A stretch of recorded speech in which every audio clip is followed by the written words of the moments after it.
Problem 40 has two parts to it. The first part is a simple transportation problem. The second part is a transshipment problem. Initially, Horizon is looking at shipping computers from 3 European plants to 3 U.S. distributors, Germany, Belgium, and Italy to Texas, Virginia, and Ohio. We have the cost to produce and ship from each plant to each distributor. We have the supply in thousands at each plant and the demand in thousands at each distributor. And if we look at this as a network model, this is what the network would look like from nodes 1, 2, and 3 to nodes 7, 8, and 9. Alternatively, Horizon can begin production in these 3 European plants, ship them off to intermediate factories, Puerto Rico, Mexico, and Panama, and from those intermediate factories, ship them off to the ultimate destination. This is the transshipment problem. This is what our network looks like in that situation. So what we're ultimately going to be looking at is which plan gives us the lowest cost of production and shipping.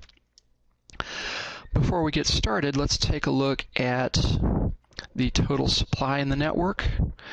If we add these together, we have a supply of 16.3. If we add the demand together, we have demand of 13.6. So what you'll notice here is that supply is greater than demand. And when we get to our balance of flow constraints, that's going to imply that we need greater than equal to balance of flow constraints. Decision variables. For both cases, the decision variable for the problem is going to be Xij, and it will represent the number of laptops in thousands to move from node I to node J. Cij is the cost to move one laptop from I to J.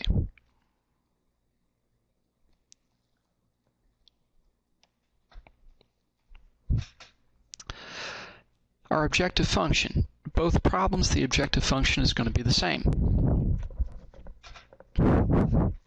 And in the second problem, of course, we have 27 different decision variables.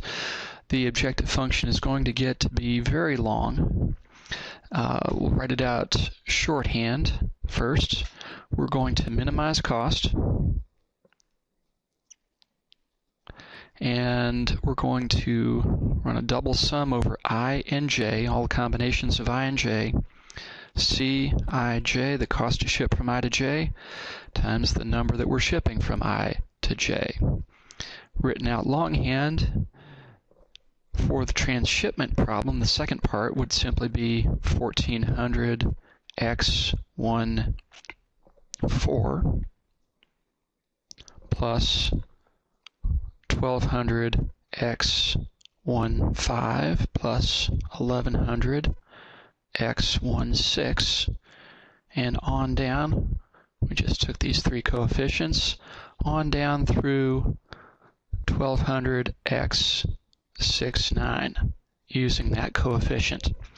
And once again, decision variable x69 is not 1200, it is the number of computers to ship from Panama to Ohio. We've already looked at supply constraints and demand constraints as required by the simple transportation problem, summing the supply less than or equal to available supply, summing demand less than or greater than or equal to requirement. What we'll look at here is a balance of flow constraint. And the general form of that balance of flow constraint is inflow minus outflow, relationship coming from the relationship between supply and demand, to supply or demand where supply is negative. So, at node, let's take, in our network here, let's take a supply node, node 3.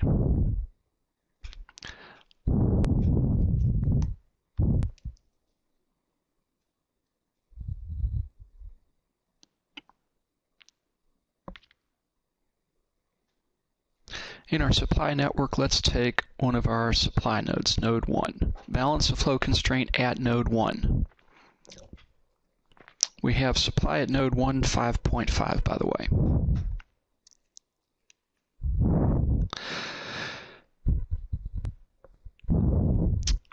Inflow to node 1, we have no inflow.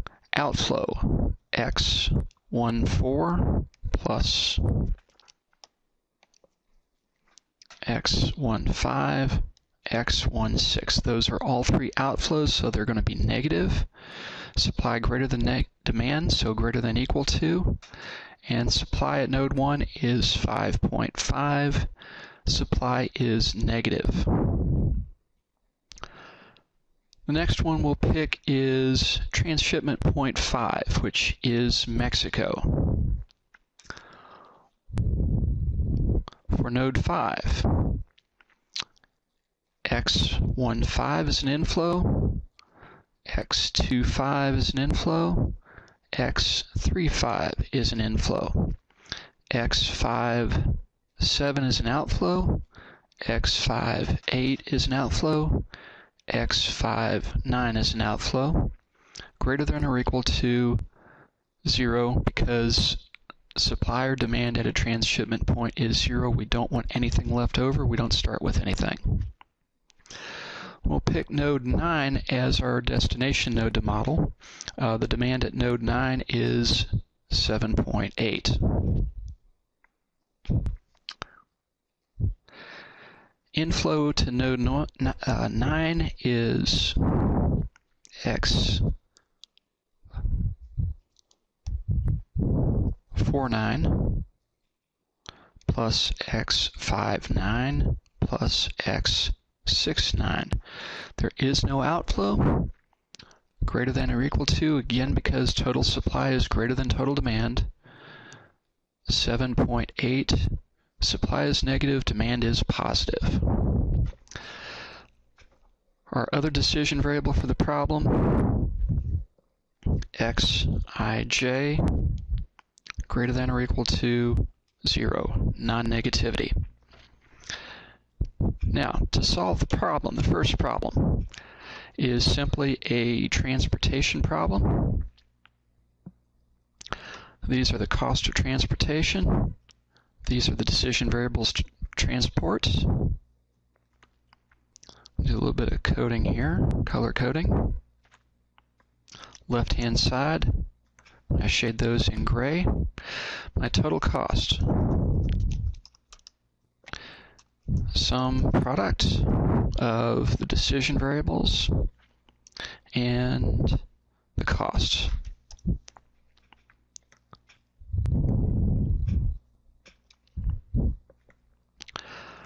Left-hand side, sum of the decision variables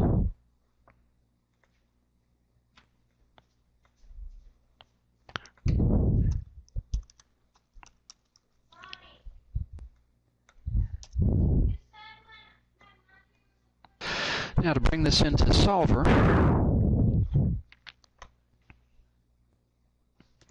we'll bring up Solver.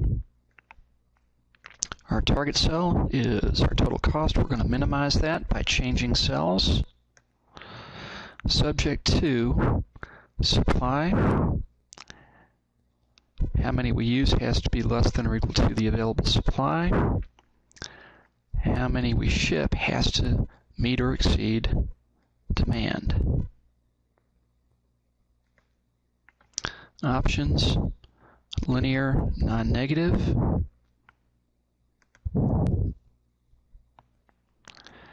And our total cost for that problem is $29,950, shipping direct from Europe to the U.S. distributor.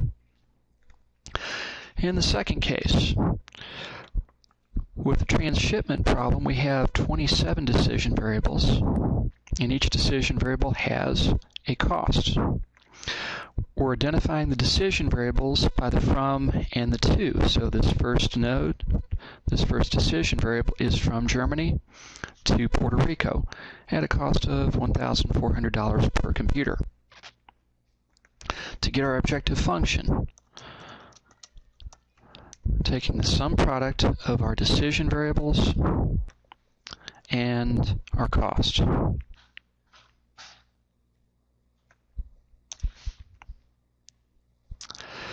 Now, inflow. We're going to use the SUMIF function to calculate the inflow and the outflow. SUMIF, three arguments: range, criteria, and sum range. The range that we're looking at is the 2 range for inflow. We want to make that reference absolute. Criteria, we're looking for node 1 there. That'll be a relative reference, so we can copy that down. And when we find a match, we want to sum the number of laptops that we're shipping across that arc. That'll be an absolute reference as well. On the outflow side, SUMIF function once again. This time we're looking at the from decision variables.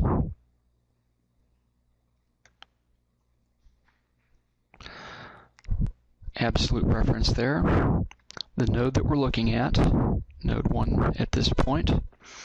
And if we find a match, we want to sum the number of computers that we're actually shipping. So that third argument will be an absolute reference.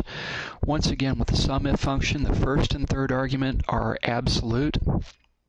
The second argument, the criteria, is relative. To get the net flow, inflow minus outflow. And with those 3 formulas built, we can copy those down for all of our nodes. And we can see that if we ship a computer from Germany to Puerto Rico, we have an outflow of 1 at Germany and an inflow of 1 at Puerto Rico. If we go from Puerto Rico to Texas, we have inflow and outflow of 1 at Puerto Rico and an inflow of 1 at Texas. And our cost to ship in total is $2,200. To bring this into Solver, we're going to minimize our cost of shipping by changing cells, all 27 decision variables, subject to our balance of flow constraints. Left-hand side has to be greater than or equal to right-hand side. Options, linear, non-negative, and our solution shows us how many laptops to ship from each location to the next. Notice that 3 times 10 to the negative 11 is effectively 0. Cost using the transshipment point to $27,120 versus $29,950 for the direct production and shipping.